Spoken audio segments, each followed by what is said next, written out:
दोस्तों, काफ़ी लोग ये सवाल करते हैं कि भारत जो है पाकिस्तान ऑक्यूपाइड कश्मीर, जिसको पीओके बोला जाता है, उसको क्यों नहीं ले पाया। इतनी सारी लड़ाइयाँ हुई हैं और हर लड़ाई में हम जीते हैं, फिर भी उसको क्यों नहीं लिया गया। तो आज मैं इस पर ही थोड़ी बात करूँगा। तो जैसा कि आप जानते हैं कि 1965 की लड़ाई में पाकिस्तान ने सरेंडर किया था। 1971 में वो और भी बुरी तरह हारे थे, दो टुकड़े हो गए थे। 1948 में भी हारे, 1998 में भी हारे। तो हर लड़ाई में पाकिस्तान हारा है और भारत के पास जो है एक अपर हैंड था। लेकिन फिर भी जो है पीओके वापस नहीं लिया गया। तो ऐसा क्यों हुआ? तो उसके लिए थोड़ा हम बैकग्राउंड में जाते हैं। तो पहली बात जो आपको जाननी है कि भारत का पीओके पर कभी कंट्रोल नहीं था, ये एक फैक्ट है। तो हुआ ये था कि 1947 में देश का बंटवारा हुआ। उस समय जो है जम्मू कश्मीर एक आज़ाद देश की तरह था। 1947 के एंड में पाकिस्तान ने जो है उस पर हमला किया और जल्दबाजी में जो है कश्मीर के राजा हरी सिंह ने जो है क्या किया, उन्होंने कश्मीर का भारत में विलय कर दिया ताकि पाकिस्तान से बचा जा सके। और उस समय भारत ने अपनी सेना भेजी और पाकिस्तान को वहाँ से खदेड़ दिया और 2/3 कश्मीर जो है उस पर अपना कंट्रोल कर लिया। 1/3 कश्मीर बचा रह गया, जिसको पीओके बोला जाता है। और उस लड़ाई के दौरान जब भारत जो है 2/3 पर कब्जा कर चुका था, उसके बाद जो है ये मुद्दा यूएन में चला गया। और यूएन में चला गया तो उसको बातचीत और रेफरेंडम से सुलझाने की लीजिए जो है वो बात हुई। और उस समय जो जहाँ था वो वहीं रहे वाली पॉलिसी अपनाई गई। यानी इंडिया 2/3 ले चुका था, तो यानी 2/3 पर पोजीशन पर वो रहे, पाकिस्तान के पास 1/3 था तो वो वहीं रहे। और उसके बाद जो है भारत ने अपनी सेना को और आगे नहीं बढ़ाया। तो भारत जो है कश्मीर पर अपना दावा करता है इस आधार पे, क्योंकि कश्मीर के राजा हरी सिंह ने जो है कश्मीर का लीगली आधिकारिक तौर पे भारत में विलय कर दिया था 1947 में। यानी कि एक्चुअल में कश्मीर भारत का ही है, कश्मीर जो है भारत की प्रॉपर्टी हो जाती है। पाकिस्तान जो है इस आधार पर कश्मीर पर अपना अधिकार जमाता है, ये बोल के कि कश्मीर की जो आबादी है वो मुस्लिम आबादी है, वहाँ पर मुस्लिमों की आबादी ज़्यादा है। और भारत का बंटवारा जो है वो हिंदू मुस्लिम थ्योरी पर ही हुआ था। तो इस आधार पे जो है पाकिस्तान जो है अपना दावा उस पर करता है। हालांकि आपको ये दोनों ही फैक्ट देखकर समझ में आ रहा है कि एक्चुअल में किसका अधिकार वहाँ पर बनता है। अब हम थोड़ा और आगे बढ़ें उससे पहले ज़रा आप इस नक्शे को देखिए। इसमें जो आपको दिख रहा है पीओके वाला हिस्सा जो पाकिस्तान के पास है, बाकी का हिस्सा भारत में है। तो ये जो सफ़ेद रीजन आपको दिख रही है, जितना भी सफ़ेद एरिया आपको दिख रहा है, ये है पूरा पहाड़ी इलाका। और कोई मामूली पहाड़ी इलाका नहीं है, ये है हिमालय की पहाड़ियों का इलाका, जो कि बहुत ही ऊंची है, बहुत ही दुर्गम है। तो ऐसी पहाड़ी का इलाका जो है ये है, तो काफ़ी डेंजर वाला इलाका है। और साथ में आप ये भी देख सकते हैं कि एक्सेसिबिलिटी वाला एरिया, यानी कि भारत के जो हिस्से में आ रहा है वो भी पहाड़ी इलाका है। तो अगर भारत को पीओके में जाना है तो मैक्सिमम एक्सेस जो है उसको वही पहाड़ी एरिया से मिलता है, ना कि ज़मीनी एरिया से, तो जो मुश्किल होता है।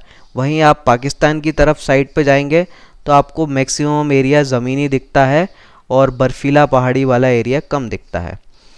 तो कश्मीर की जो एरिया है अधिकतर पहाड़ी है और पीओके में जो आता है वो पूरा ही लगभग पहाड़ी इलाका है। तो क्या पहाड़ी इलाके को कब्जा करना मुश्किल काम है? बिल्कुल मुश्किल काम है, लेकिन ये काम हम कर सकते हैं। हमने किया भी है। हमने सियाचिन को पाकिस्तान से छीना 1948 में। और सियाचिन जो है दुनिया का सबसे बड़ा, सबसे ऊंचा, सबसे टफेस्ट बैटल ग्राउंड है। तो जब हम सियाचिन को ले सकते हैं तो हम पीओके को भी बड़ी आसानी से ले सकते हैं। लेकिन कुछ कारण है जिसके कारण हम उसको नहीं लेते। तो पहला जिसका मैंने डिस्कशन किया कि कश्मीर पर जो एक्सेस है वो पाकिस्तान की साइड से ज़्यादा आसान है, ज़्यादा अच्छा है।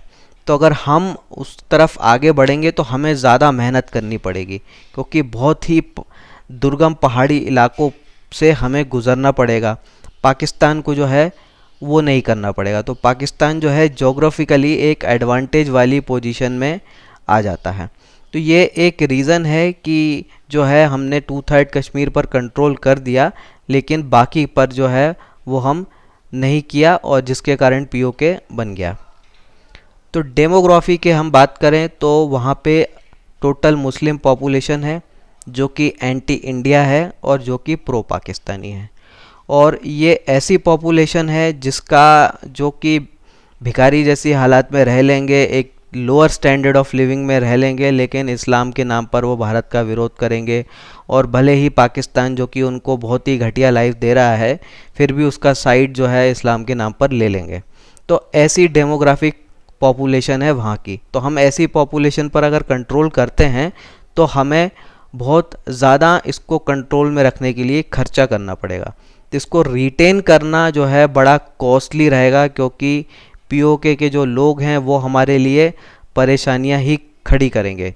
और जिस तरह का जोग्राफिकल एनवायरनमेंट है, जिस तरह के रफ़ टेरेन है वहाँ पे, हमारा खर्चा जो है बहुत ही ज़्यादा होगा उस चीज़ को मेंटेन करने के लिए। तो अगर हम जो है पीओके को मान लीजिए कैप्चर कर लेते हैं तो हमें पाकिस्तान की तरफ से बहुत सारे डिफेंस चैलेंजेस फेस करने पड़ेंगे। और जैसा कि पहले मैंने बोला, यहाँ पे पाकिस्तान जो है एडवांटेज वाली पोजीशन में आता है जोग्राफिकल रीजंस के कारण। और जो है दूसरा हमारा नुकसान ये होगा कि अभी जो है हम कश्मीर की कुछ एरिया में फेंसिंग कर रहे हैं, अब हमें और ज़्यादा पे करनी पड़ेगी अगर हम पीओके पे ले लेते हैं। तो ये और हमारा खर्चा बढ़ा देगा और मुश्किल काम हो जाएगा। तो अभी भी जानते हैं कि आप आज़ादी के इतने ज़्यादा साल हो चुके हैं, 70 साल से ज़्यादा हो गए हैं, फिर भी हम कश्मीर बॉर्डर को कम्प्लीटली सील नहीं कर पाए हैं। और क्योंकि ये बड़ा मुश्किल काम है, बहुत इलाके जो है उतने आसान नहीं है, सीधे नहीं हैं। तो अगर आप सोच लीजिए कि हम पीओके भी ले लें तो ये काम और भी ज़्यादा मुश्किल हो जाएगा।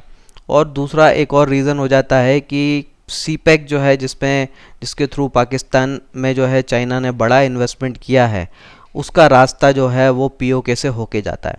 तो हम अगर उसको लेने की कोशिश करते हैं या लेते हैं तो हमें चाइना की तरफ से भी कुछ और प्रॉब्लम क्रिएट होंगी, कुछ और कॉन्फ्लिक्ट्स जो है हो सकते हैं।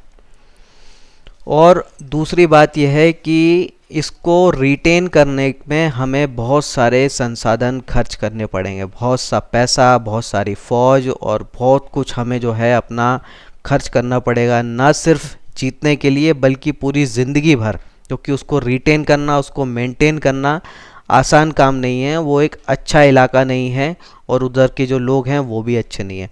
तो अभी जो आतंकवादियों के जो टेरर हब्स हैं, जो ट्रेनिंग कैंप्स हैं, जो कि मेनली पीओके में हैं, अगर हम उसको कैप्चर कर लें तो वो जो बॉर्डर के पार हैं वो अब हमारी बॉर्डर के अंदर आ जाएंगे। तो ये जो है हमारे देश के अंदर बहुत बड़ी समस्या खड़ी करेंगे। तो अभी जो समस्या सिर्फ कश्मीर तक है, हो सकता है वो कई और राज्यों में भी हो जाए। और एक और ख़तरा ये पैदा हो जाएगा कि अभी हमारी बॉर्डर जो है वो अफ़गानिस्तान से नहीं मिलती है, लेकिन पीओके अगर हमें मिल जाएगा तो वो अफ़गानिस्तान से भी मिलने लगेगी, जो कि तालिबान, आईसिस जैसे ख़तरनाक आतंकवादी संगठनों का गढ़ है और सारा जो है उनका ऑपरेशन जो है उस बॉर्डर एरिया पे चलता है। तो एक ख़तरनाक आतंकी संगठन को भी हमें डील करना पड़ सकता है अगर हम इसको ले लेते हैं। तो एक इतने सारे रीज़न जो हैं आप देख रहे हैं, उसको देख के आप समझ सकते होंगे कि इसको लेना में जो है नुकसान ज़्यादा हैं। और एक पॉलिटिकल एंगल की बात करें तो अगर इसको लेना सबसे सही था तो वो सही था 1948 में, क्योंकि उस समय इतनी गंभीर समस्या नहीं थी जितनी कि आज हो चुकी हैं। तो जनरल थिमाया जो कि आज़ाद कश्मीर के एरिया में लड़ रहे थे, उन्होंने नेहरू से बहुत गुहार लगाई थी कि आप 3 हफ्ते रुक जाइए, 3 हफ्ते के अंदर जो है हम हर चीज़ पूरी तरह से अपने कंट्रोल में ले लेंगे। लेकिन नेहरू को जो है यूएन में जाने की बड़ी जल्दबाजी थी, तो वो जो है उस चीज़ को सुने नहीं थे। 1965, 71, 84 में भी जो है हम इसको ले सकते थे, लेकिन तब तक हालात जो है काफ़ी बदल चुके थे। भारत से नफ़रत करने वाले टेरर हब्स और ये चीज़ें जो है वहाँ पर एक इंफ्रास्ट्रक्चर जो है जब तक बन चुका था। तो उसके बाद जो है इकोनॉमिक रीज़न से, स्ट्रेटजिक रीज़न से, कई कारणों से जो है हमारे राजनीतिक लोगों को, हमारी सेनाओं को ये लगा कि उसको ना लेने में ही समझदारी है, और ये बात भी सही है। तो अगर हमने ले लिया होता पीओके को तो हमारे बहुत ज़्यादा खर्चे हो रहे थे, बहुत ज़्यादा हमें अपनी सेना को लगाना पड़ता उसको मेंटेन करने के लिए, रिटेन करने के लिए, और फ़ायदा हमें जो है कुछ भी नहीं होता, क्योंकि वो ऐसी जगह है जहाँ पर आप बिज़नेस नहीं कर सकते, आप इंडस्ट्रीज़ नहीं लगा सकते, आप खेती नहीं कर सकते, इस तरह का वो इलाका है।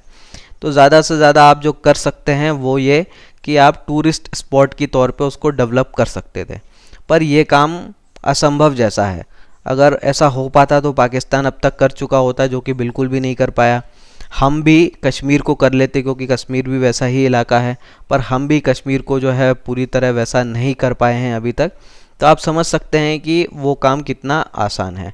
तो मोटी मोटी बात यही है कि पीओके को कैप्चर करना मुश्किल नहीं है। हमने पाकिस्तान को 4 बार हराया है, तो हम उसको आसानी से फिर भी हरा सकते हैं, कई बार हरा सकते हैं और ले सकते हैं। लेकिन इसको लेने के खर्चे ज़्यादा हैं, नुकसान बहुत ज़्यादा हैं और फ़ायदा कुछ भी नहीं है। तो यही रीज़न है कि हम इतनी बार जो है लड़े जीते पर लिया नहीं। तो इसको कैप्चर ना करने पे जो है हम बहुत सारे संसाधनों को बचाते हैं, और ये संसाधनों को बचा के जो है हम उनका इस्तेमाल देश की प्रगति में करते हैं। तो यही एक कारण है कि हम जो है आज दुनिया की फास्टेस्ट ग्रोइंग इकोनॉमी है। तो एक प्रॉस्परस कंट्री जो है एक उस देश से ज़्यादा अच्छी होती है जिसका साइज़ ज़्यादा बड़ा हो। तो साइज़ मैटर नहीं करता है, आप कितनी समृद्ध हैं वो ज़्यादा मैटर करता है। तो आप देखिए कि भारत में जो है कश्मीरियों की आबादी 1% है, लेकिन भारत को जो है उस पर 10% करीब खर्चा करना पड़ता है। तो बहुत ज़्यादा खर्चा करना पड़ता है। तो अगर पीओके भी हम में शामिल होता तो ये खर्चा और ज़्यादा बढ़ गया होता, और जबकि उस एरिया की जो लैंड है वो 1.5% ही है। तो आप देखिए 1.5% लैंड के लिए हमें इतना खर्चा करना पड़ता है, और ये खर्चा जो है बाकी के 98% से ज़्यादा के हिस्से पर, उनके विकास पर असर डालता है। तो इतने सारे रीज़न्स हैं जिनके कारण जो है हम समझ सकते हैं कि पीओके इज़ नॉट वर्थ उस पर उसको कब्जा करना, उसको लेना, उस पर इतना खर्चा करने का कोई फ़ायदा है नहीं। और यही रीज़न है कि हमने जो है उसको नहीं लिया, भले ही हमने कई बार पाकिस्तान को बुरी तरह हराया और उसको सरेंडर भी करवाया। तो इसी के साथ जो है मैं अपनी बात ख़त्म करता हूँ। आप अपने विचार भी कमेंट में व्यक्त कर सकते हैं, और आने वाले वीडियोस के लिए आप सब्सक्राइब